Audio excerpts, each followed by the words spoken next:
La révolte anglophone, c'est le titre du dernier livre de l'écrivain camerounais Patrice Ganang. Il est l'invité de la Une francophone du 64 minutes.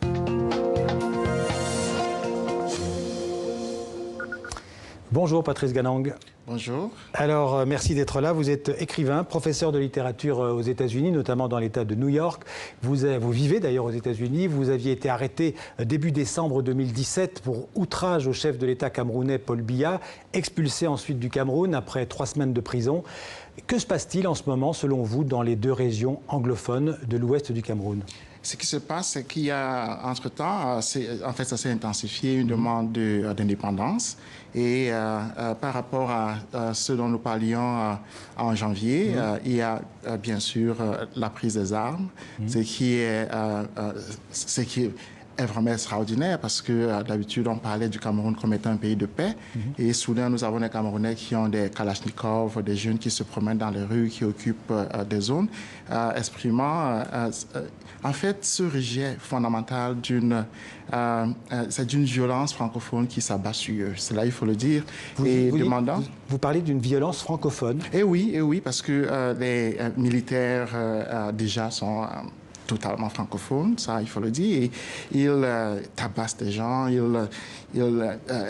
violentent les femmes, brûlent les villages, détruisent les propriétés des gens. Donc c'est une situation de violence vraiment extraordinaire. Pourquoi ce serait un conflit linguistique? Parce que dans votre livre, vous en parlez, vous faites l'historique de ce conflit, les aspects politiques du conflit, mais aussi les aspects linguistiques. Il se trouve que les 2 régions qui sont en... Alors, est-ce que c'est une demande d'autonomie ou d'indépendance, d'abord? C'est une demande d'indépendance. Parce que la demande d'autonomie? La demande d'autonomie, en fait, date de... Elle est déjà vieille, il faut le dire, parce que maintenant, c'est une demande de gestion indépendante des richesses. Le pétrole se retrouve à Limbé, dans la région anglophone, n'est-ce pas? Et ce pétrole a toujours été géré de manière secrète par l'État du Cameroun. Donc, les anglophones qui ont été marginalisés, qui ont été en fait exclus de la gestion de ce pétrole-là, exigent la même mise sur lui et puis exigent également l'utilisation de leurs ressources pour le développement de leur propre région. Vous soutenez cette revendication d'indépendance des régions anglophones? En tant qu'humain, en tant que citoyen, en tant que Camerounais, je soutiens toute personne qui demande le changement, qui en fait veut l'utilisation des richesses personnelles, des richesses de son sous-sol pour le développement de son propre être. Donc je suis totalement pour les anglophones. Alors Patrice Ganang, une de nos équipes a pu rencontrer un groupe de rebelles de ces régions anglophones qu'ils appellent l'Ambazonie. On va voir des images d'Emmanuel Freudenthal commentées par Lourdes Matos. On regarde ensemble. Ils sont plusieurs dizaines à vivre dans ce camp, caché dans la forêt. Nous sommes dans la région du sud-ouest au Cameroun, en zone anglophone. Mais ici, c'est le drapeau bleu et blanc de l'Ambazonie et celui des ADF qui flottent au vent. Les ADF pour Ambazonia Defense Forces. C'est le principal groupe armé indépendantiste au Cameroun anglophone. Ces hommes n'étaient pour beaucoup que de simples fermiers. Ils expliquent avoir rejoint la rébellion après avoir subi les violences de l'armée camerounaise, l'armée de la République, comme ils la surnomment. Tous ces combattants rêvent d'indépendance. Le sous-sol de cette région, l'État d'Ambazonie pour eux, est riche en ressources naturelles, en pétrole et en gaz notamment. Mais les populations locales n'en bénéficient pas. Nous n'avons pas les mêmes droits. Nous avons trop souffert. C'est pour cela que nous voulons l'indépendance. Il n'y a pas de bonne route, pas de marché, pas d'école. Nos ressources sont pillées, nos ressources sont volées. Des camps comme celui-là, il y en aurait une vingtaine dans toute la zone anglophone.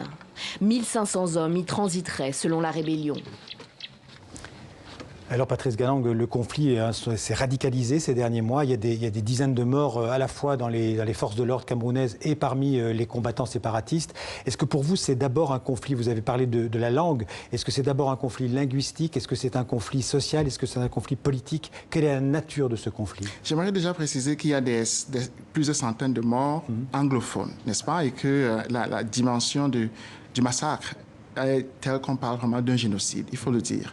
Parce qu'on a des grands-mères qui sont brûlées, calcinées dans leur maison, il y a des jeunes filles qui sont violées, etc.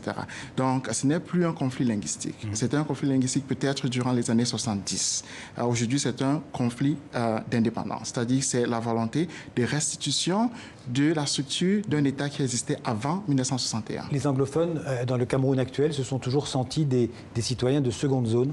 En effet, et tout simplement, la structure fédérale que le Cameroun avait en 1961 a été détruite systématiquement par l'État, déjà par le parti unique, et puis ensuite par la forme de gouvernement que nous avons, c'est-à-dire par la tyrannie qui existe au Cameroun depuis finalement 56, mais systématiquement depuis Paul Biya, 82. Ouais. Donc avec ça, il n'y avait aucune possibilité pour une existence vraiment légale et puis citoyenne anglophone. Alors Paul Biya, on le voit là, il est au pouvoir depuis 42 ans, parce qu'il a d'abord été Premier ministre pendant 7 ans, et puis il est président depuis 35 ans. Lui, il dénonce en fait un complot contre le Cameroun. Qu'est-ce que vous lui répondez? Bon, là, c'est trop facile, n'est-ce pas? Parce que lorsque les citoyens s'expriment, ils les condamnent toujours. En fait, ils sont condamnés à la peine pour terrorisme parce qu'ils n'ont pas le carte d'identité. 15 ans de prison, 20 ans de prison, etc. C'est-à-dire en prison, à Yaoundé seulement, il y a à peu près 500 anglophones qui ont été arrêtés pour des délits minimaux, mais qui sont condamnés pour terrorisme. Donc, ce n'est pas seulement l'accusation de complot, c'est vraiment l'accusation du fait que l'être anglophone au Cameroun est pratiquement dénié d'existence. Patrice Galland, quel est le rôle d'un intellectuel, d'un écrivain comme vous dans ce qu'il se passe aujourd'hui au Cameroun? Le rôle d'un écrivain, c'est porter la voix de ceux qui ne sont pas écoutés. Ça, c'est le rôle le plus ancien de l'écrivain. C'est ce que je fais. Les anglophones n'ont vraiment pas du tout été écoutés au Cameroun depuis leur choix volontaire, parce qu'ils n'ont pas été vaincus militairement, ils ont choisi volontairement de se joindre au Cameroun francophone, mais depuis, ils ne sont pas écoutés. Vous êtes le concierge de la République. Voilà, c'est ça. Alors, vous espérez pouvoir rentrer un jour dans votre pays le plus rapidement possible? Évidemment. Ce qui se passera, je l'ai dit déjà en janvier, c'est que Paul Biya sera balayé.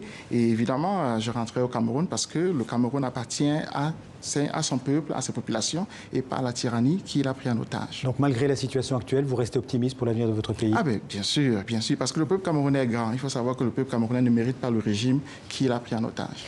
Merci Patrice Galland. Je rappelle le titre de votre livre, La révolte anglophone, aux éditions Théam. C'est un livre donc, qui est votre combat pour l'indépendance, la liberté des régions anglophones du Cameroun. Merci beaucoup d'être venu en parler dans le 60.